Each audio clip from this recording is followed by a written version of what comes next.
ಚಿತ್ರದುರ್ಗ ಜಿಲ್ಲೆ ಹಿರಿಯೂರು ನಗರದಲ್ಲಿ ನಿನ್ನೆ ರಾತ್ರಿ ಸುರಿದ ಧಾರಾಕಾರ ಮಳೆಯಿಂದಾಗಿ ಪ್ರಧಾನ ರಸ್ತೆಯಲ್ಲಿ ಸುಮಾರು 2 ಅಡಿಗೂ ಹೆಚ್ಚು ಮಳೆ ನೀರು ಹರಿದರಿಂದ ದ್ವಿಚಕ್ರ ವಾಹನ ಹಾಗೂ ಆಟೋ ರಿಕ್ಷಾ ಸಂಚಾರಕ್ಕೆ ಒಂದಷ್ಟು ಹರಸಾಹಸವೇ ಆದಂತಿದೆ.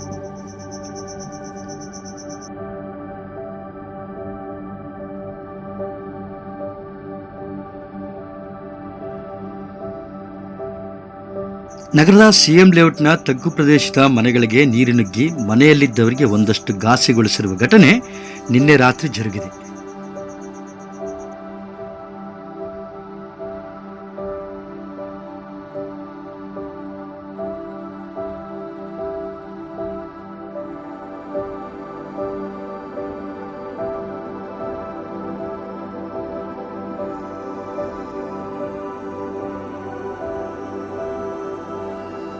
ನಿನ್ನೆ ರಾತ್ರಿ ಸುಮಾರು 3 ಗಂಟೆಗೂ ಹೆಚ್ಚು ಕಾಲ ಸುರಿದ ಧಾರಾಕಾರ ಮಳೆಯ ನೀರು ಮನೆಯೊಳಗೆ ನುಗ್ಗಿರುವುದರಿಂದ ಜನ ಹೊರಗೆ ಬರಲು ತುಂಬಾ ಭಯಭೀತರಾಗಿರುವುದು ಕೂಡ ಕಂಡುಬಂದಿದೆ.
ವಾಗ್ದೇವಿ ಶಾಲೆ ಹಿಂಭಾಗದ ನಿವಾಸಿಗಳು ತಮ್ಮ ತಮ್ಮ ರಕ್ಷಣೆಗೆ ತಾವೇ ಜವಾಬ್ದಾರಿ ವಹಿಸಿ ಮನೆಯೊಳಗೆ ನೀರು ಬರಂತೆ ಎಚ್ಚರ ವಹಿಸಿ ಚರಂಡಿಗಳಿಗೆ ರಾಜಕಾಲುವೆಗೆ ನೀರು ಹರಿದು ಬಿಟ್ಟ ಕಾರಣದಿಂದ ಅನಾಹುತದಿಂದ ಪಾರಾಗಿದ್ದಾರೆ.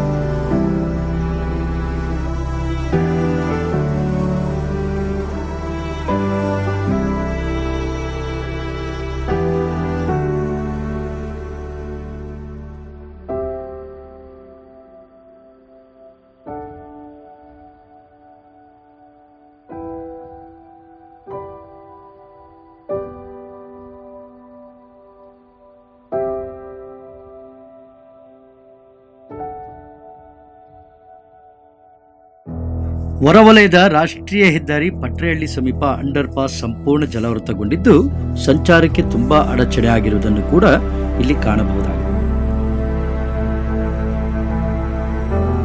ಆದರೂ ಕಾರು ಚಾಲಕರೊಬ್ಬರು ನೀರಲ್ಲಿ ಹರಸಾಹಸ ಪಟ್ಟು ರಸ್ತೆ ತಲುಪುವಲ್ಲಿ ಯಶಸ್ವಿಯಾಗಿದ್ದಾರೆ.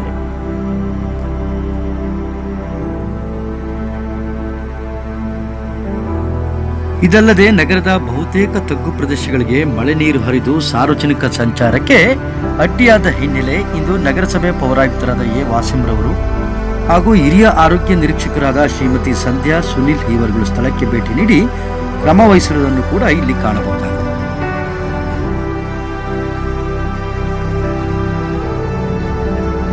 ಹಾಗೆಯೇ ವಿಡಿಯೋ ಲೈಕ್ ಮಾಡಿ, ಶೇರ್ ಮಾಡಿ, ಸಬ್ಸ್ಕ್ರೈಬ್ ಆಗೋದನ್ನು ಮರಿಬೇಡಿ.